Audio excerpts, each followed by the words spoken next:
काले बैग में छिपा बम उसकी आंखों में आकार ले चुका था। उसने अगले स्टॉप पर उतरकर पुलिस को बताने का निर्णय ले लिया। बस अगले स्टॉप पर रुकी और फिर क्या हुआ जानने के लिए पूरी कहानी में बने रहिए अंत तक, जिसे लिखा है इंदौर के कहानीकार भुवनेश दशोतर जी ने और सुना रही हूँ मैं लोतिका। आप हैं channel Lotika blogs fix easy की बोलती कहानियों में। तो चलिए कहानी सुनना शुरू करते हैं। बम। बस चलने में देर थी। वह बस की खिड़की से बाहर देखते हुए समय गुजार रहा था। उसने देखा एक युवक बस की ओर चला आ रहा है। सफ़ेद पठानी सूट पहने उस युवक का कद लंबा और देह सुगठित थी।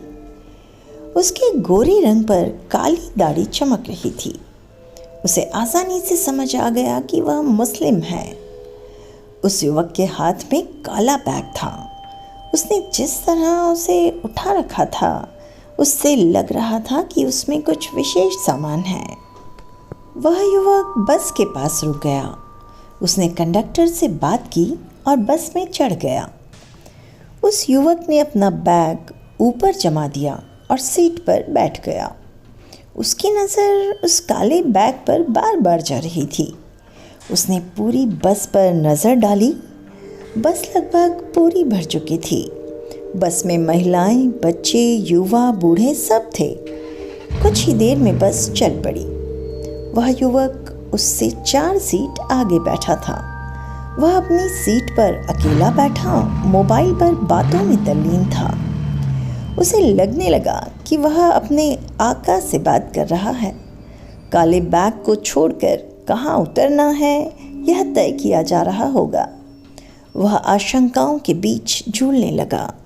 समाचार पत्रों और टेलीविज़न की दहलाती खबरें उसकी आंखों के सामने घूमने लगी। फिल्मों में देखा आतंकवादी चेहरा उस युवक के रूप में आकार लेने लगा। उसे विश्वास होने लगा कि काले बैग में बम है।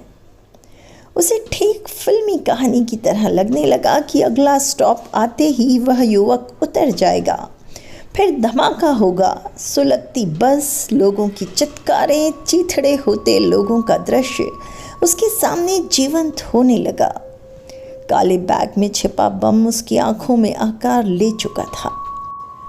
वह भीतर ही भीतर सिहर उठा।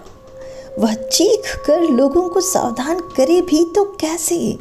पुलिस को फ़ोन करे तो उसके पास सबूत भी तो नहीं। वह अगले कदम के बारे में सोचने लगा। उसने अगले स्टॉप पर उतरकर पुलिस को बताने का निर्णय ले लिया। बस अगले स्टॉप पर रुकी। उसने खिड़की से झांका। एक बूढ़ी अम्मा युवती के साथ खड़ी थी। युवती की गोद में बच्चा था।